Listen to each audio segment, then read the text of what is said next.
Now, later today, the CDC is expected to announce new guidelines for safely reopening schools. The president's goal is to at least partially reopen all K-8 schools during his first 100 days in office. So how are other countries handling this? Our James Longman is at a school in France where schools have remained open despite lockdowns and fears over new variants. James, good morning. How are they doing this? As people across Europe and, of course, in the United States debate the merits of reopening schools, allowing children back into schools during this pandemic. It is a divisive subject. It's got a lot of people very worried. But France is a country that has made the decision that whatever happens throughout this pandemic, children do have to remain in school. And we spoke to one of the teachers here, Madame Deborah Meyer. She teaches English, about what it's been like being back at school. It's difficult to teach with a mask. It's difficult to ask teenagers to keep the mask correctly all day long. We have to repeat continuously not to hug each other, not to touch or kiss each other. You know, they're teenagers. But it's way better from having them at home and teaching from a distance.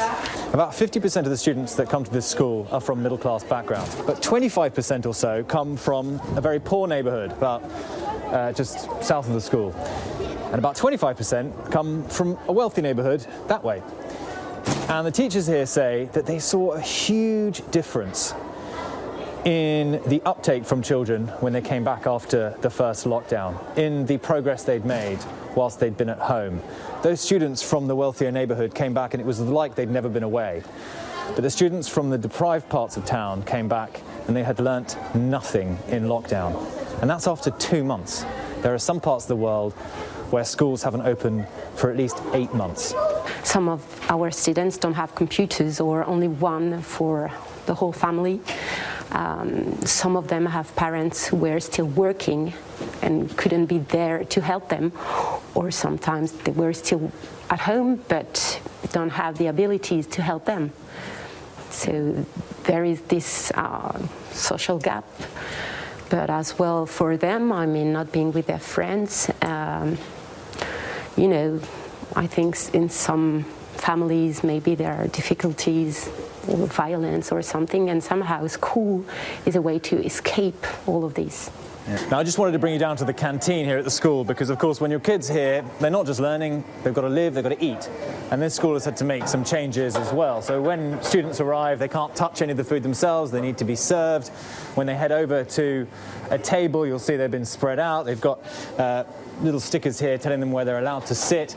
And then up on the pillars here, they've got signs dividing them into certain classes. These are all things that the school has done in order to make sure that they're organising the children properly. So since the school has reopened properly in September, of the 530 students, they've found 12 cases of coronavirus amongst the students, and 4 teachers have gone down with the disease as well. Now, it's impossible to know if they got it here, but either way, so far, there haven't been any major outbreaks here. And the bottom line is, people at this school will say, is that with coronavirus it's risk-reward. You need to take a certain amount of risk now, and school and education is the kind of risk that people here are willing to take. All right, James Longman in France for us. An interesting look. James, thank you. Hi, everyone. George Stephanopoulos here. Thanks for checking out the ABC News YouTube channel. If you'd like to get more videos, show highlights, and watch live event coverage, click on the right over here to subscribe to our channel. And don't forget to download the ABC News app for breaking news alerts. Thanks for watching.